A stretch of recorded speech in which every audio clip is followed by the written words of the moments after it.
Hello students, अस्सलाम वालेकुम। आज की हम इस वीडियो में देखेंगे about the chloroplast. Previous video में हमने डिस्कस किया था प्लास्टिड्स के बारे में। तो क्लोरोप्लास्ट ये क्या है? ये डबल मेम्ब्रेन बाउंडेड ऑर्गेनेल हैं जो प्लांट्स एंड अल्गी के सेल्स में पाए जाते हैं। ये टोटली एब्सेंट होते हैं इन एनिमल सेल्स में नहीं पाए जाते।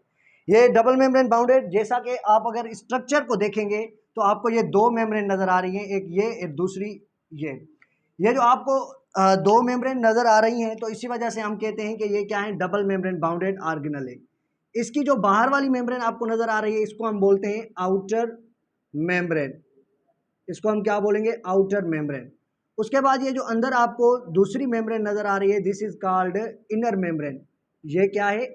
Inner membrane.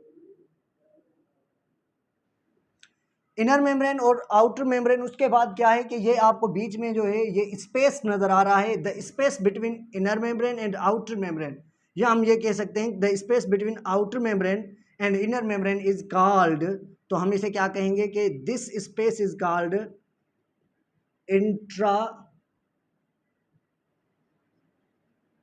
Intra membrane space. Membrane space ये है इंट्रा मेम्ब्रेन स्पेस।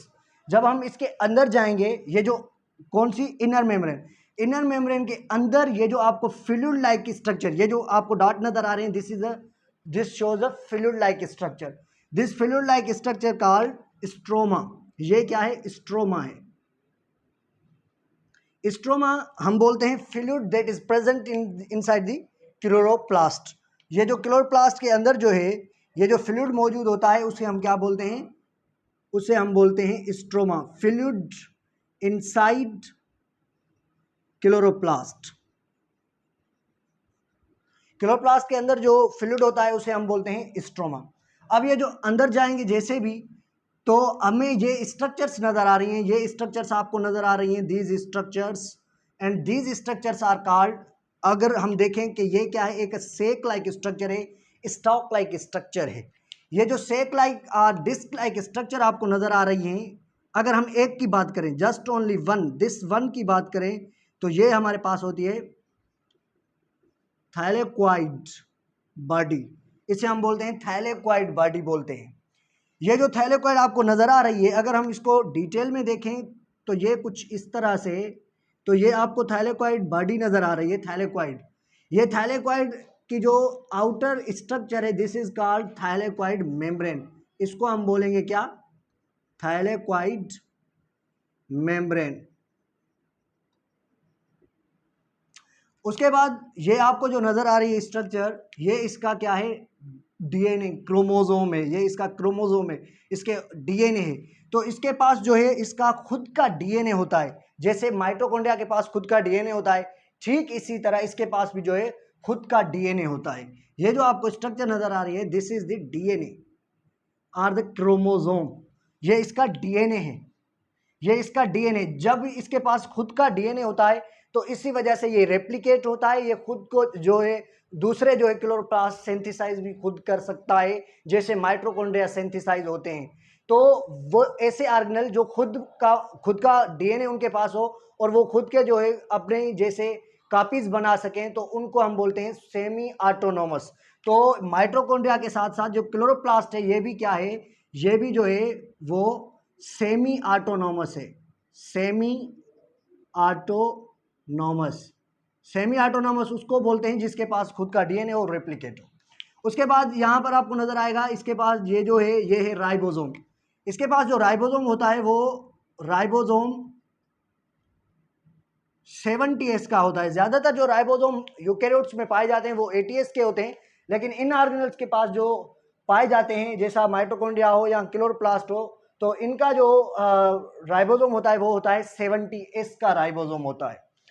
तो ये स्ट्रक्चर थी। अब हम देखेंगे कि ये जो थैलेक्वाइड मेम्ब्रेन है, यहाँ पर थैलेक्वाइड मेम्ब्रेन, ये थैलेक्वाइड मेम्ब्रेन की अगर हम देखें तो इस थैलेक्वाइड मेम्ब्रेन में पाए जाते हैं ग्रीन पिगमेंट, जिसको हम बोलते हैं क्लोरोप्लास्ट, क्लोरोफिल, जिसको हम क्या बोलते हैं? क्लोरोफिल। अब क्लोरोफिल कहाँ पर होते हैं? Chlorophyll in chloroplast they are present in the thylakoid membrane. जैसे मेम्ब्रेन नॉर्मल प्लाज्मा मेम्ब्रेन होती है, ठीक इसी तरह इसकी भी मेम्ब्रेन होती है, जिसको हम बोलते हैं थैलेक्वाइड मेम्ब्रेन। अब अब जो है ये जो एक है तो हम इसे बोलेंगे thylakoid, just only one, that is called thylakoid. अगर हम इस सारे का सारा स्टॉक ले लें यानी ग्रुप ऑफ थाइलेक्वाइड ले लें तो इसको हम बोलेंगे कि अब हम इसे बोलेंगे ग्रेनम। ग्रेनम, ये क्या हो गया? ग्रेनम। ग्रेनम क्या है? मैं इधर लिख लेता हूं। ग्रेनम क्या है? ग्रुप ऑफ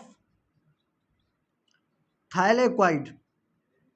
थाइलेक्वाइड जो बॉडीज हैं उनका जो ग्रुप होता है उसे हम क्या बोलते हैं? ग्रेनम बोलते हैं। ये ग्रेनम, अब ये एक ग्रेनम, दूसरा ग्रेनम, तीसरा ग्रेनम, चौथा, पांचवा, छठा, सेवेंथ, एट्थ, ऐसे जो है ये ग्रेनम होते हैं। तो इन ग्रेनम को जो है हम प्लूरली क्या बोलते हैं? Called grana.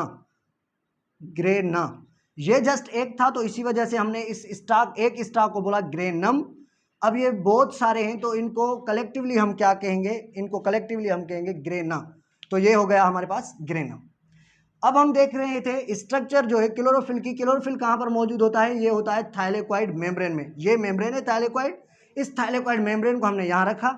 यहाँ अब अदर देखेंगे तो इसके पास क्लोरोफिल होगा और इसके पास जो है मेम्ब्रेन में दो सिस्टम होते हैं जिनको हम बोलते हैं फोटो सिस्टम।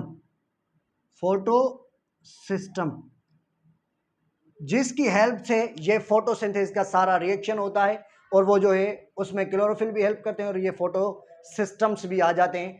तो जब हम पढ़ेंगे बायो इनर्जेटिक्स तो उसमें हम डिटेल में डिस्कस करेंगे तो फोटोसिंथेसिस कहाँ पर और कैसे होता है और थाइलेक्वाइड मेम्ब्रेन के यहाँ कौन कौन से रिएक्शंस होते हैं। खुदा हाफिज़।